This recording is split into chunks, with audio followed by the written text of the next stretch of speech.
It is Monday, January 26th. I am Geoff Schwartz alongside Gabe Goodwin. Geoff Schwartz is smarter than you, presented by DraftKings. DraftKings, the crown is yours. We have Super Bowl participants, Gabe. It is the Seattle Seahawks.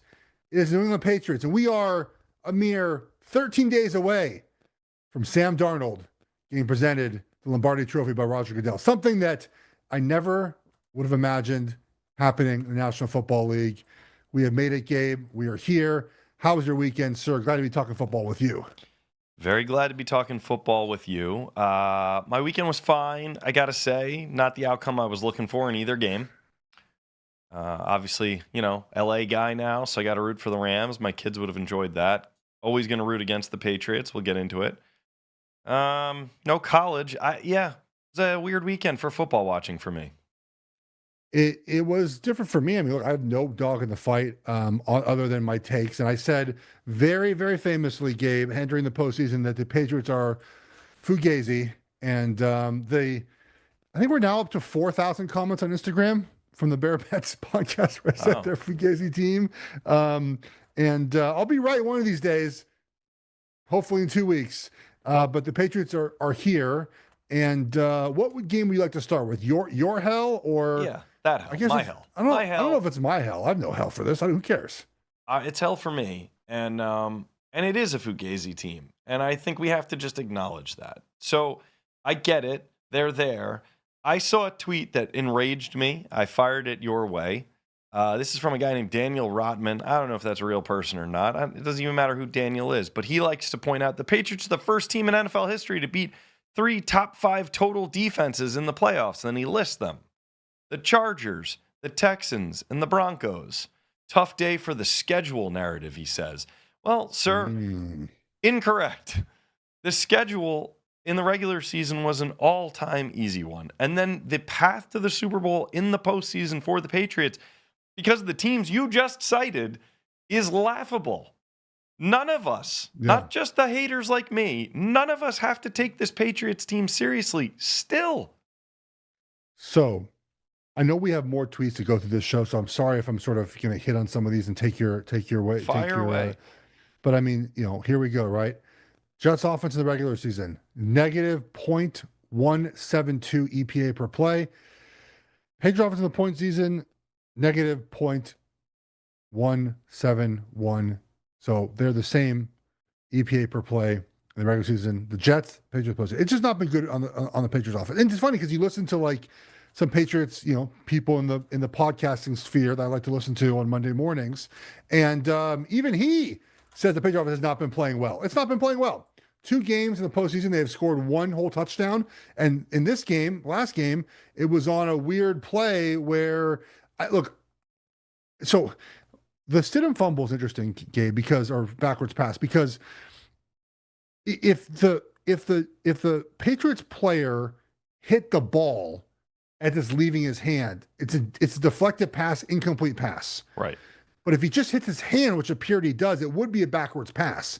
It's just very rare for a defensive player to hit a quarterback's hand and not the ball, right? Like none of the ball whatsoever. Because again, if I attempt a forward pass and as the ball leaves my hand, it's tipped and backwards. It's just a deflected pass, backwards, incomplete pass.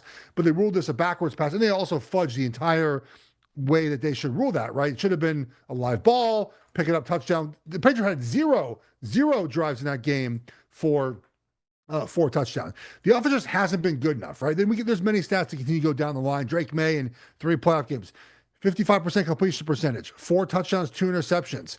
He's had 5 total touchdowns and 5 total turnovers. Right, he has some rushing touchdowns as well. Average air yards per attempt, 4.71. It's just not been good enough on offense, but their defense has done a good job. Fair enough, though. They played the Chargers offensive line, the Texans offensive line, and a backup quarterback in Jarrett Stidham. I will give credit to Mike Vrabel very quickly here, Gabe, before you fire off some more angry Patriots takes. I think he managed that game masterfully on Sunday, and Sean Payne did not. So they go up 10-7. And it was very clear that Vrabel said, you know what, guys? They're not scoring on us in this game. We're doing nothing stupid the rest of the game. They ran the ball and punted and played defense the whole rest of the game, Gabe. And I think he managed it perfectly. The weather started coming in. He said, we're not going to mess around here, and we're going to make simple plays, and we're going to punt the ball and play defense, because they made one good throw the entire game. It was the second drive of the game, the long pass. I thought the game plan for Sean Payton wasn't great. I thought we'd see a little more variety. But then again, you had a screen set up early in the game for a touchdown. Maybe that was a bad pass by Stidham. He didn't look very comfortable. Of course, he didn't look comfortable. So I want to give Vrabel credit before we start bashing the Patriots more. Okay, well, fine. If we're going to do that, then I'll follow you down that path and ask you about this. I saw some nerds tweeting about how on the critical play, the Stidham interception that seals the game. In that play, it was a bit confusing for the casual fan, but basically there's substitutions happening, and the official is holding up play as some big guys come on for the Patriots. And basically, the smart people out there, you're one of them, explain that like Vrabel's playing chess here with the clock, with personnel. Can you explain this a little bit better? Because I want him to get credit if it really was that smart. Yeah, out of all things, that this is to me not really a crazy one. So if an offense subs, right, the defense has the opportunity to match a substitution. So there's 11 guys on offense. If one leaves the field, then you're allowed defensively to match 1 for 1. And what teams do now is if you sub late as an offense, so basically, typically the play ends, they wind the clock, the play clock, and you send in your subs and you send out the guys that are coming out. And that happens in the first 10 seconds of the play clock, right, Gabe? But sometimes you have the wrong personnel, the wrong player in the game, and you do it with 20 seconds left. And maybe you're already in formation and you want to switch up a guy on the wide receiver, tight end. The defense is then given the opportunity to make a sub as well. And you always see there's an umpire who stands over the ball as this is happening, because the ball's not allowed to be snapped until the defense is allowed to make a substitution. This happens a lot more in college football, is then you run a defensive guy on the field and they go as slow as possible, because there's no rush, and they get lined up, and you have 2 seconds left to play clock, offense calls timeout. Okay? Happens all the time in college football. Doesn't happen as much in the NFL because you're just better with substitutions. You're better at planning ahead. And the interception, Denver subbed late. The Patriots sub guys on. Now, part of it, too, is in college, you typically have a 2 deep on your defensive line. In the NFL, you really don't, right? So if you sub out Barrymore, for example, for a backup, it's a pretty big drop, right, Gabe? And that play, though, they were able to get 2 guys on, 2 guys off, and made Stidham snap the ball faster. He didn't want to get delay a game. And look, the throw was terrible. I'm not sure it mattered if anyone was on the football field besides the cornerback. It was a bad play, a bad throw, I should say. So it's not really, Vrabel didn't do anything that we don't see happen every Saturday in college football. It just happens far less in the NFL. Yeah, okay. Well, it did stand out for that reason for me. It just felt like mind games with an inexperienced quarterback in a very, very difficult situation on a critical play. Anything else you can do to make that guy have to make decisions under pressure is smart. So Correct. Okay. And he obviously made a horrible throw into the snow. Yes. Drake May has a negative 17.7 EPA as a passer in the playoffs. Ooh, but all the stats are bad for it. It's not good. And the one thing, I'm telling you right now, a quick Super Bowl preview. The one thing I think I'm going to be right on, everyone's going to be wrong on, people will think Drake May is going to run for a bunch of yards in this game, and I think he's not, because Seattle plays so much zone coverage. One thing about being able to run the football if you're a quarterback, you have design runs, obviously, which, look, I give him stones for making that. The final play of the game, he made his own call, Gabe. He called his own number. He kept the ball. Great. If you don't make it, you're in trouble. If you make it, you're a hero. So I loved it. Good for him. But the scrambles, when you're in man coverage on defense and you're in coverage, you turn your back to the cornerback, right? Everyone has a man. Well, a lot of times that means there's no one in the middle of the field because the linebacker is covering a tight end or a running back.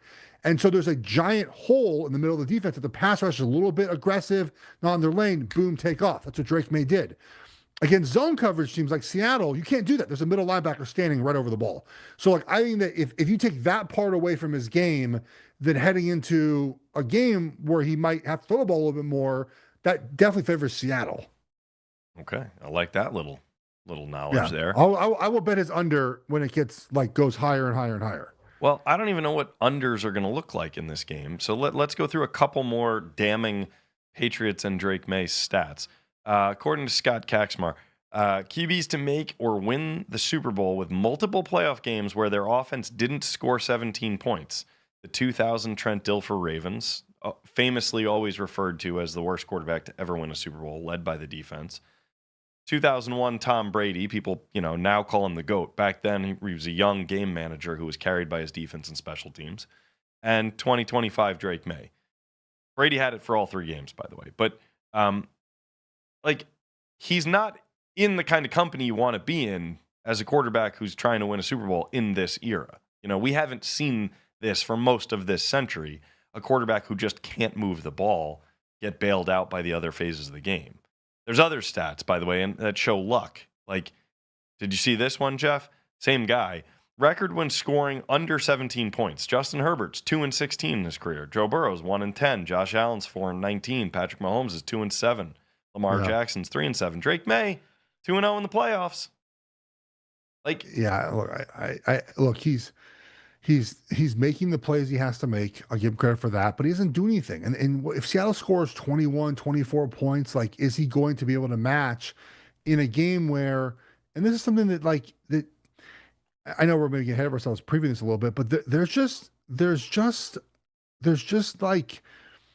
not a lot of great matchups for New England in this game, and I just don't expect them to play that well in this game. Defensively, probably will play just as well as they have been, but offensively, I don't know where the upside is against the Seattle defense. Yeah. All right, last thing, focusing on them, and then we'll move over to Seattle, their offense, and some other storylines out of their team. Long time ago, Coach Vrabel said that he would give up his unit, in exchange for a Super Bowl ring, and we've joked about that occasionally over the years. It seems like that joke's coming up again. What do we do if he doesn't make a call to his urologist after a win? Do we hold him accountable for that? I think the urologist has to be there. In the stadium. Right. You're not allowed out of this one. Yeah. As soon as you win, operating room, buddy.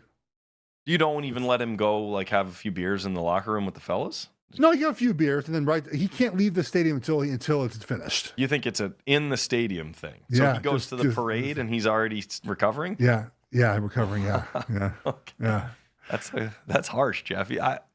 I'll tell you what, I hate the Patriots. I'm going to let Coach Vrabel do it on his own timeline, but I think he has to do it. I mean, I just also think that obviously he's not going to, to cut off his appendage anyway. So not something that he has to worry about. But, I mean, that's how much it matters to a lot of these guys, man, Yeah.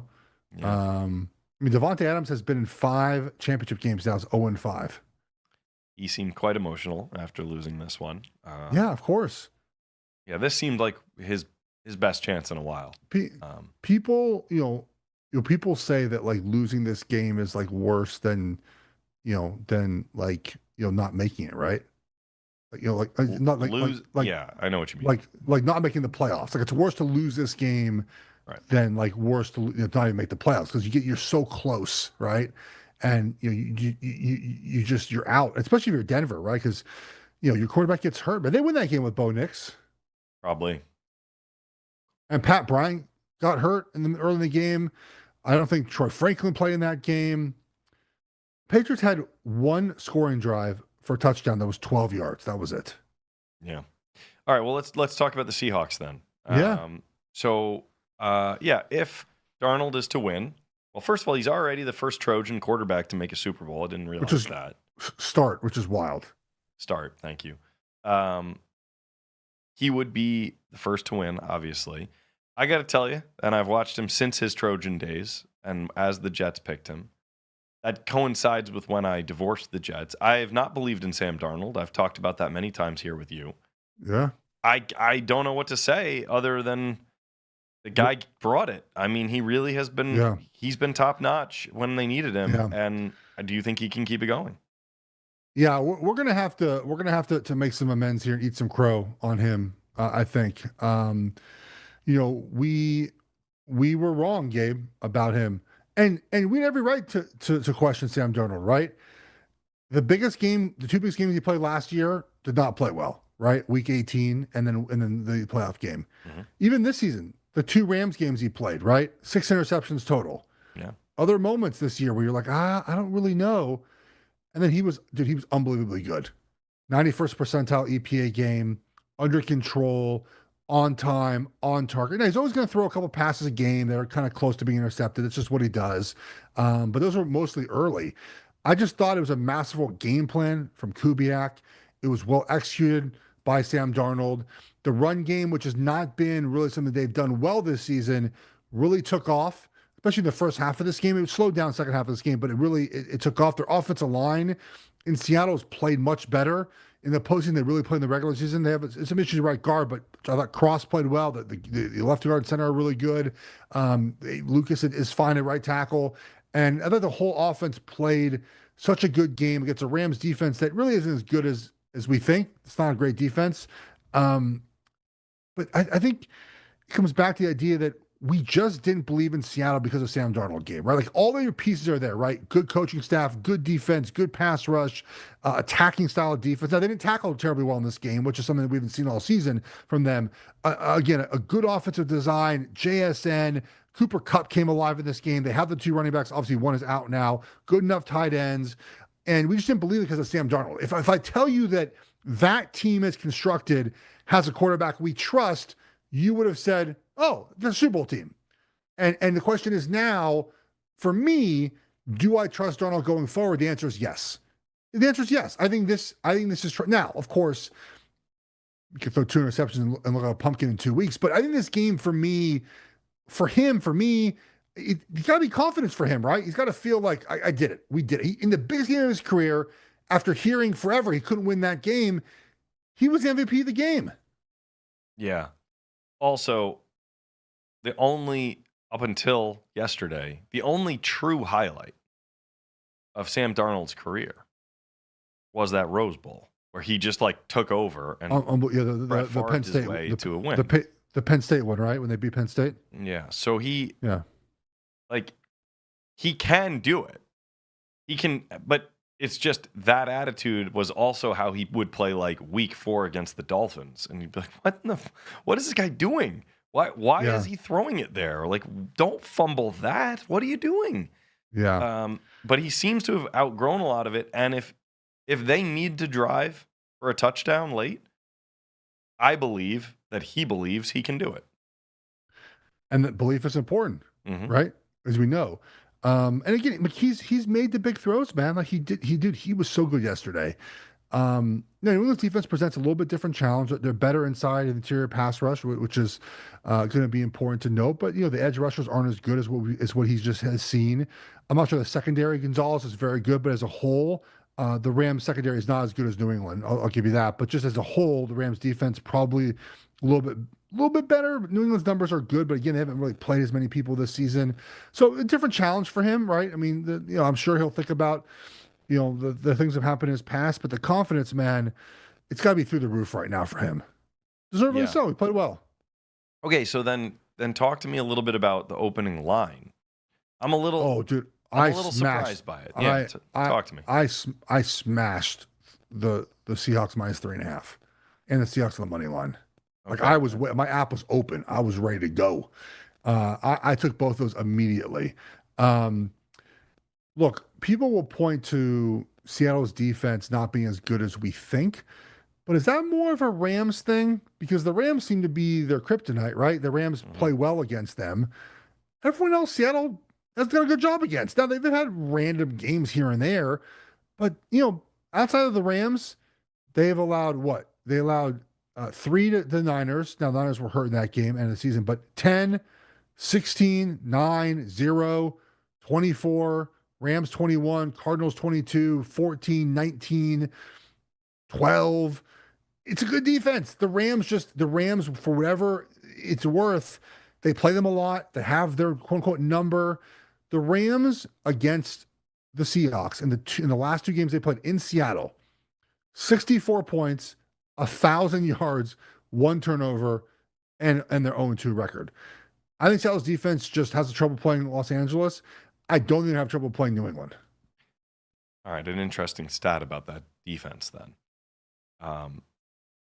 Dante Kopflem on X points this out. Quarterbacks under the age of 24 versus a Mike McDonald defense since 2023. 0-6, 1 passing touchdown, 8 interceptions, 22 sacks. Drake May, obviously young, 23 years old. Yeah. What is that? Is it just confusing the young guys, taking advantage of something, or is that a weird coincidence? When I watch Seattle, though, I don't really see confusing defense. Okay. It's just a very sound defense, and they don't give you a lot, man. Like they just they do not give you a lot to throw into, to look at. And they have they have really good football players, and so that's what makes them in my mind really tough, is that they have all those other pieces, and then play a very, like, there are times that you motion across the formation, and teams do motion a lot of times to get man or zone reads, and not a single person on Seattle's defense moves 1 inch. They're just like, they have their call, they're ready to play football, and they play super fast. So you say you got on 3.5 as soon as it opened. Oh yeah, immediately. So where do you think that number's headed? It's a 4.5, 5 now. Yeah. I think it might touch 5.5, and then I think it probably closes somewhere around the 3.5, 4. New England's been a great covering team this season. I think people are gonna get to game day and go, Sam Darnold, like the same thing that people say about him. So I think that that is, I would expect it to basically get back to 4. Yeah, because I was thinking the public money will pull it in the Patriots' direction basically from now till the game time. Like, I just think there's more stories going to be told about them, more Brady pieces, and Belichick nostalgia. I just feel like neither team is great. Neither team has a star. Like it's just going to be the jersey people start to bet on, right? I think so, and they're going to look at. I think they're actually going to look at, basically like the 2001 Patriots. Like, this is Tom Brady again, right? Like, look at that defense. They're gonna win 17-14 against the fastest show on turf. Like, that's how I think people are going to view this game. Yeah. All right. Last question. We'll take a break. We'll talk some coaching stuff and then a few college topics that are lingering. But I saw this presser. McDonald was talking about how I think he says he only sees his son for 30 minutes a week. It's weird. I don't like it. What is that? So there are plenty of coaches that get to see their family, and there's plenty of coaches that talk about, like, I think Kirk Cinetti even talked about, like, yeah, my guys go home at 7. Like, as soon as you get your work done, just go home. Or go home and see your family for an hour and then log back on. Yeah. Do some more stuff. I just think that's I don't want to slam someone for working hard, and obviously he's winning, but I just think that there's a work-life balance you have to achieve, and part of that is seeing your family. Yeah. I know if I've had a bad day, what's great, see my kids who don't care. like just like, go home, man. Like, see your kids. I think I'd be a good coach. On to my own horn, I think I'd be a great coach. But if I told you, if it's an 8 to 5 job, sign me up. Like, I'm not missing family time. I'm not missing, like, we had a long discussion before the show about changes I'm making to our softball league as a head coach now. Like, I'm not missing the opportunity to be with my kids in those moments. And I know coaches sacrifice a lot to do that. It's a lucrative job, and it's well paying, and it's, you're an NFL coach. Like, how cool is that? Only 32 of those jobs, but I know his kid's young too. He's like a year old, but you gotta see your kid more, man. And maybe he's just saying that for the camera, and he sees the kid a little bit more. But obviously, these guys are like, yeah, like your point, like, go home and see your kid and come back to work. Yeah. Well, you said 32, only 32 jobs. There are a couple open right now.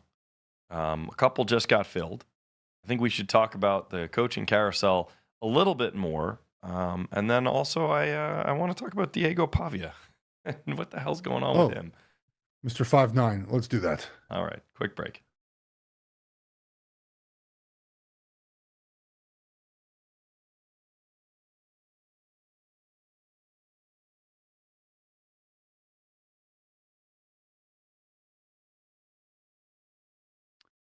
All right, Gabe, we're back with more talk about National Football League, some college football stuff. What do we got next? Our buddy Dave Damashek, I think his take was basically, um, Ryan Fitzpatrick went to Harvard, Antonio Gates played basketball, Mike McCarthy is from the Pittsburgh area. We're gonna get tired of hearing it. So he's the Steelers coach. Yeah. Um, what do you think of that hire? That seems lazy to me. I don't know why you would Well, replace Mike Tomlin with Mike McCarthy, but okay. so McCarthy had Dak Prescott healthy 3 seasons in Dallas, won 12 games all 3 times. Hmm. One season was not 7-10, I believe. He's won a lot of football games in his career. Um, I think that he's probably a better coach now than Mike Tomlin is as far as getting the most out of the position that you need to get the most out of quarterback. The problem is they don't have a quarterback in the future. So it's a matter of me and you are the coach, Gabe. If they can't figure that thing out, Mike McCarthy won't be successful. So my favorite Mike McCarthy thing too is Mike McCartney, the agent, getting all the tweets at him about whenever McCarthy has news come out. So that I think the hire is fine. This is also a cycle, Gabe, that doesn't have a lot of great. Like we're at the point now. There's 3 jobs open. As we talk, four: Browns, Bills, Raiders, and Cardinals. A couple of those are waiting for Seattle to wrap up. Like Kubiak's getting a job somewhere. Okay, I feel strongly in that. The guys are talking about this Shieldhouse guy for the Rams. Okay, he's 35. He doesn't call plays.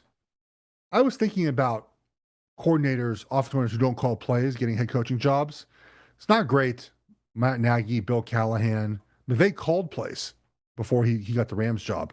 It's a big jump from not being in front of that room to being in front of that room as the head guy. And we're at the point of this cycle where there's not a lot of options, Gabe. So was Pittsburgh going to go Brian Flores or McCarthy? You choose the offensive guy, right? Who can bring along hopefully a young quarterback, because that's what you want to do, which McCarthy did with Aaron Rodgers, he did with Dak Prescott. So you hope that's what the hope is, right? That if you go defensive guy or a guy with no experience ever coaching in front of a room because you're the OC of a team who doesn't don't call plays because McVay calls the plays in Los Angeles. So I get why they went with sort of the known name, I would say, even though it probably is slightly underwhelming from what we thought you might get, but he's won a lot of football games, man. Like he just has. Yeah. Okay. This is knowable. I'm proving that I didn't look at this, but what is the speculation then on like what that means for Aaron Rodgers? What Aaron Rodgers' I role don't in this know. I decision? mean, I think that if you roll it back with Rodgers, you're just absolutely insane. But they don't have great options because they have no who they're going to draft. It's a terrible quarterback Well, draft. okay. Okay. I'll go the other way just for the sake of it. There's a moment in history now. It's it's more than 10 years ago where Mike McCarthy and Aaron Rodgers Aaron Rodgers is the best quarterback ever for a couple seasons there with Mike McCarthy, right? Like, isn't that fair to say? Yes. Okay. And neither still has that, but like you'd take 3/4 of that and you'd have one of the best quarterbacks in the league. So maybe they think they can get that back. I mean, you got to plan for the future, man. You can't be stuck in the past, and this feels like a stuck in the past if you keep Rodgers. Okay. Did you see Stephen A saying that he thought that Ryan Clark should have been given an interview for this job? I saw it. That's a goose egg for you. Look, No man. take on that. I just some of those shows. It's just not. It's just not for me, man. It's just not for me. Um, It's just not. It's just. They're not for me. They're not. I'm not the target audience. Their college football takes on that show are absolutely atrocious. They do watch no college football. And that's one thing where I think they're going to use Josh Pate more over there, that network, which they should. Is like college football is a big deal, Gabe, and they talk about college football with only NFL people who went to SEC schools, and it's a terrible discussion all the time on college football. Everything they say on college football on that show is the worst thing of all time. Stephen A. Smith doesn't watch college football. It's fine. It's not his job. He's an NBA guy. Like he's not going to NBA NFL. Cam Newton's not watching college football full time. Ryan Clark might because his son was played for a while. I'm not sure his son's in college football anymore, but he sort of pays attention a little bit more. But that means he's like full on touch about college football. No one's watching college football. No one watches college football. So I tend to not. Only time I see that show is when those tweets come out that you send me or that I see. I'm not watching that show. Okay, fair enough. of the opening spots, you listed a few of them. A lot of the stories have been, and I don't remember seeing this in too many off seasons before. Maybe you could correct me, but I'm seeing a lot of like Mike McDaniel's not gonna take any job Yeah.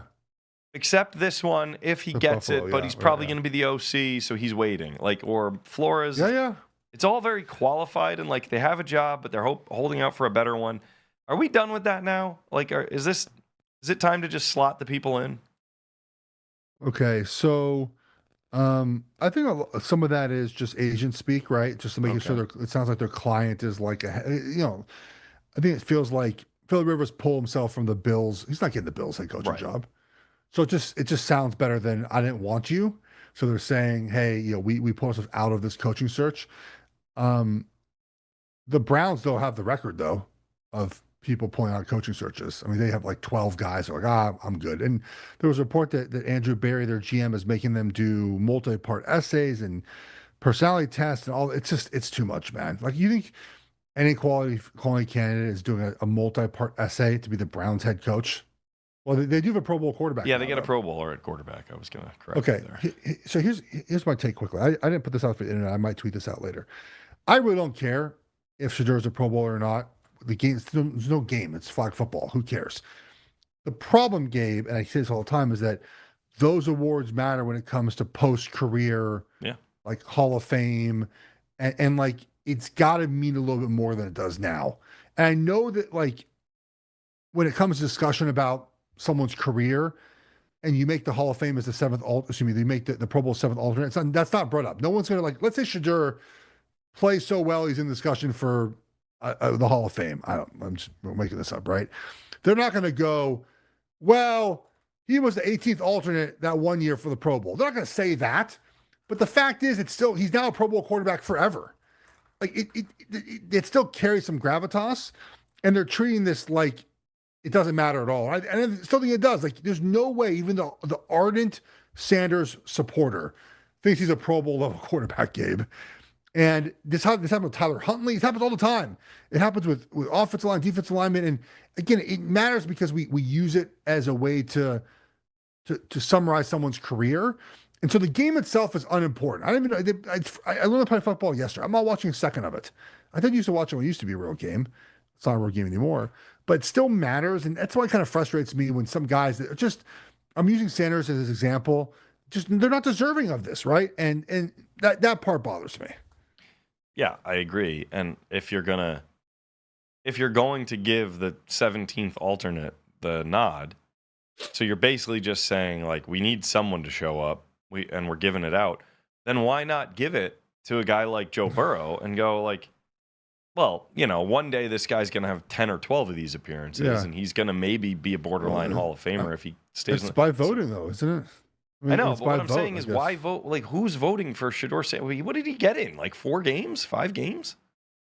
I think it started like 7, though. To get to 7 games? I mean, not one of them mattered, but either way, like, I guess if you're just going to say screw it, why isn't Trevor Lawrence in there? Like, it doesn't make any sense. He started 7 games. Yeah. Trevor Lawrence is in, isn't he? I don't think he was. Unless they worked their way to him as an alternate. Isn't he was like 5th in MVP voting? Dude, I'm glad to find out. Oh no, you're right. Something. No. He's in over Trevor Lawrence. Okay, so what? I don't care. Trevor Lawrence doesn't feel like a Pro Bowler to me either, but he's got to be one ahead of Shador Sanders. Like, did we just not have our ballot correctly assembled? It says here that Lawrence was named a Pro Bowl alternate over a month ago, but declined to participate. Declined. Okay. So does he get it? Like, does he get named a Pro Bowler for this season? Well, no. Dumb, to your point. The way that I thought this always worked was you had to make the Pro Bowl on the first ballot for it to count toward any sort of future like endeavor. Right. Now, if you go to Tyler Huntley's, Wikipedia page, it says Pro Bowler. Yeah. But I don't know if that's like an official designation he gets his entire life. Or again, like post-career, we start talking about these guys, he made a Pro Bowl. So it's frustrating from that perspective, but it's we it just that's the system we have in place now. What can you do about it? Can't do much. Let's talk about the draft after a quick break because there's Okay, a let's do guy that. who I now believe is going to be a 14-time Pro Oh Bowler at boy. the top. Oh We- no. Oh no. we- I read the rundown. Not good for me.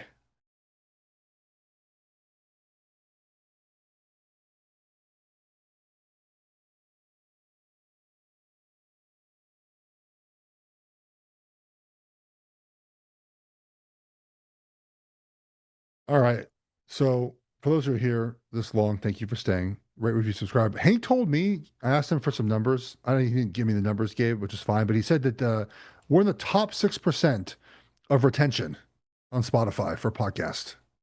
Top 6%? The people like listen to our show, or 94th percent, whatever it is. Like we were like in the top, the people of retention. People listen to the show like I see. throughout the show. So Most those minutes. that show up stay longer than Yes. almost anywhere else. Yes. Yes. Wow. So thank you for So saying, many, saying longer. many millions more are listening to Joe Rogan. They're just not making it to the end. Yes, that's what it sounds like. Yes. Okay. I mean, I don't do 3-hour podcasts, so certainly fair that that's the case. So you've made it this far. Thank you. But, I don't, the point of the show, sometimes I'm not supposed to look at the rundown and Gabe like fires takes at me. And I did take a peek at the next topic. And I did see someone's name in there that I thought was on the ban list and might have to be added to it, but fire away with your take. Go ahead. I want to confess something. I was wrong about 2 quarterbacks this year. One was Sam Darnold. The other one was Fernando Mendoza. Yeah. And I could not be more of a convert. I went from finding out who this guy was and being like, are you fucking kidding me? Like that guy? That's the best quarterback in the country? No chance. That the 4th and 5 touchdown run and the guts that guy showed and just physically what he looks like out there. I think he's one of the most obvious number 1 picks in recent memory. And I think he's going to be everything that Tim Tebow could or should have been and more. There it is. There it is. He's got the Tebow thing. So here's my take on the Tebow thing. So, well, is the Tebow thing more about just like tell me what the Tebow thing is? Is it the personality? Is it like the style of play? Obviously, different passer. Is it like just like the earnestness? Okay, I believe that he believes everything he's saying, and most people don't believe it. And I don't want to get into the religious piece of it. There's some comparisons there, but earnestness. I'll just say this, Gabe. Yeah. When you're 4-9, you just lost by 17 to the Broncos in Week 14 next season. Okay. That doesn't play quite the same than when you're 16-0 winning a championship in the NFL locker room. Just going to throw it out there. I'm curious to see like how that goes. But other than that, I think all the goods are there with Mendoza. I thought it was, I mean, the whole stadium was serenading him with the ABBA song. Like, incredible. Like, how cool is that? You have the stadium serenading you. The 4th down play was incredible. Indiana made every play the entire season they had to make. And they almost didn't at the very end, right? The false start on 2nd and 1 was almost a killer for them. I can't explain it, Gabe. There's no way this should have happened. It did. I don't think it changes college football, by the way. I don't think this is some revelation where now everyone tries to find 65-year-old coaches and bring over JMU transfers and win a championship. I think this is just a supremely, unique story to college football that's never going to happen again. And they earned it, man. They beat the shit out of Bama and Oregon, and they beat Miami, dude. I mean, unbelievable run by Indiana. Unbelievable. Well, if I'm a Raiders fan, I'm excited. And a few weeks ago, you should be excited for Mendoza, but just again, like the earnestness when you start losing, it can wear on guys. That's it. It can. Okay. Are you thinking of a player in the past, like a guy who was a little too rah-rah and Pollyannish in your locker room, where you're like, is this guy serious? Does he not see how bad we are? Like, what are you drawing from? I play with some. Well, Russell Wilson is part of it. Got it. There we go. Yeah. He wasn't always that. Right. That's the bad side of what Tebow used to bring. Yeah, like and again, I want to make it very clear. I don't want Mendoza to change it all, and this is not at all like anti-Mendoza. Like I think it's earnest to your point. It's who he is, but a lot of us aren't that way. And when you're losing, I mentioned this with Carson Wentz before because I remember this specific example. Like when you lose and don't take the blame for it and talk about other things that are happening, the reason why you're not playing well, a lot of guys are like, we don't like it. Like just be like, I played bad. It's my fault. Like, don't blame's the wrong word, but don't like, and like when you lose, I, it, the only thing that makes you happy in the NFL is winning, buddy. It is really tough. I've been on 2-14 team. I've been 11-5 team. I've been a 12-4 team. Like I've been on good football teams and bad football teams. You're losing is tough, man. The whole building is depressed. Not just you, right? Like everyone in the building, you're there to win football games. You don't win, everyone gets fired, dude. And not just like, not the players, the coaches' families, the supports. Everyone's fired. Everyone's gone, right? I mean, even the John Harbaugh gets hired in New York, and they're replacing like their trainer of 45 years. Like everyone's going, you're gone, right? Now Ronnie's great and he's had a great life and he'll be fine. They'll find some other position for him like in the building, but like everything changes, right? So winning keeps everyone's job employed. And you want accountability. You want those, and when you lose, it doesn't hit, the earnestness doesn't hit quite the same way as when you win. And that's the only thing about Mendoza. I think he's a great player. He's going to be fine. But again, does that evolve over his career? Wilson never, it went the other way. It went the opposite direction with Wilson. As soon as he started losing Gabe, they were like, get out of here, buddy. Like that's a bad example. Like they were like gone, right? Please, like, get out of here. Yeah. Well, I don't know how earnest it was. I think it was pretty manufactured in his case. But all right, Geoff, if we want to crack the top 5% of attention on Spotify, we got to be tight with these last 5 minutes. So I'm going to give you a choice. You can talk about any of these three things, but only one of them. Diego Pavia finally admitting or being formally listed as the 5'9" man that we all knew he was, not 6 feet. We could talk about that and why one would have lied for so long. We could talk about this Clemson Ole Miss transfer portal tampering scandal Dabo Sweeney sort of threw out into the universe. Or we could talk about Deion Sanders issuing fines to his players who are still amateurs. The last one's is the most interesting one to me. All right, because it's a fundamental argument about college athletes. So Deion Sanders has announced he's fining the players for being late, doing all those stuff. And those NFL, right? NFL, you get fined for being late, you get fined for being overweight, you get fined for everything. Those fines are collectively bargained, and you're an employee of the National Football League and the team you're on, right? We have a collective bargaining agreement. It's bargained for. It's negotiated. You sign a contract with the team, and you're an employee of the team in the NFL. And college athletes are not employees of the team. Now, some players have signed NIL agreements with the university, and maybe because of that, they're considered employees, even though we know that legally they're not. Okay, but if I sign a deal with a third-party collective at Colorado, I don't have a deal with the school. I'm not. What? I'm not getting fined for it. What am I getting fined for? This is going to be a problem in the courtroom because you claim they're not employees, but this is treating them like employees, right, Gabe? And this is the argument all along through this whole process, right? Are they employees or not? These are not, to my knowledge, collectively bargained. They're not in a contract. They're not agreed upon by the players. You legally can't do this. And I'm curious to see the backlash. And look, these are NFL fine schedules, right? This is sort of like what it is. Like that's what the NFL does. But I have a collectively bargained contract with the NFL. These players don't. That's a fascinating way of looking at it. I guess my question is, you're getting into like authority, and like if I'm a player and Deion's like, hey man, you owe us $500 because of violation. And I'm like, hey, coach, I hear you. I won't be late again, but I'm not paying that money. Isn't it only a problem if Deion like punishes him, right? Like it's sort of suggestive. It's representative. The player can choose to adhere, but like if he says no, it's over, right? That's the thing about it. So, like in the NFL, they take it from your paycheck. Right. It's gone. It's gone. There's no like bargaining this. Again, like some of the players are getting paid by the university, right? That's now allowed. Those players, I would imagine, will get it garnished from their paycheck. Now they can probably take them to court and say we didn't collectively bargain this. We're not employees, and if it's not in my contract, you can't take the money from me. That's the thing. I don't know what's in their contracts, Gabe. I don't know. I don't think the fine schedule is in their contract. I'm be quite honest with you. I don't think it's in the contract. It might be, but again, if I sign a deal with the Colorado Collective who's not associated with the school, it's definitely not in my contract then. So who's paying the money? To your point, who's paying the money?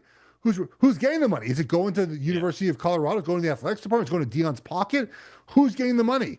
By the way, Tom Coughlin loved to fine his players, right? And he always used to say, like, you guys agreed to this. Just following the fine schedule. He's like, man, we did. Touche, coach. I don't know, man. I'm curious to see where this ends up because there's many little things that make it feel like the guys are employees now, but this is one of the ones that's sort of sneaky, kind of small, like it's not a big thing, but it's very employee-esque. Well, good. Then let's next week when we chat in between games come to the topic we didn't discuss today, which I think by then we'll have a lot of more serious reporting. Dabo Swinney made some pretty big accusations, but it seemed like he came with receipts for some pretty odd transfer portal behavior out of a player he was expecting to bring over who's now going to Ole Miss, and a lot of money is exchanging hands. It's too confusing to do in a minute, so can we talk about that next week? Yes, because we'll have more time to get into that, and there might be more tampering stuff. It's very interesting where the college sports are going right now. Yeah. All right. Super and then Bowl we'll also set. It's not great. And we need to spend time talking about our strategies this year for our coaching strategies for our various youth sports. Well, mine, I can't find kids, but I can give out donuts after the game in order of who listened best. And let's just say my son went last this week. Right? Hopefully he'll do better next week. My daughter broke her finger, and just kept playing basketball. Gamer. The last thing I'll say quickly on this, like, I know it's going to piss people off, but like, obviously I have the benefit of playing pro sports and understanding like which kids are good and which are not, even at youth level. Like, I'm like, play your travel sports, whoever you want, but there's a lot of it's just genetics, man. Yeah, it's just genetics.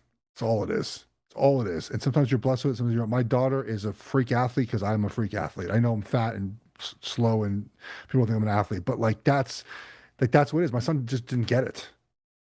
Didn't get it. My daughter got all of it. She looks like me, but she's a girl. Like, it's like we know that's all it comes down to. We already, when we're coaching out there, I'm not blessed with those freak genetics, but I know which kids. I'm like, okay, well, yeah. I mean, if we put the ball in his hands, he'll figure it out. Oh yeah. No, of course. A lot of that stuff too evens out over time because of age and whatnot. But yeah, it's interesting. So, all right, buddy, that's a show. We're back next. We'll do Matt Friday, and then we'll hit Super Bowl next week. We need to figure out Super Bowl week. I'll be in San Francisco for a few days. Matt and I are going to hang out, so we'll do that. We'll talk to you guys on Thursday. Take care, everybody. Bye, guys.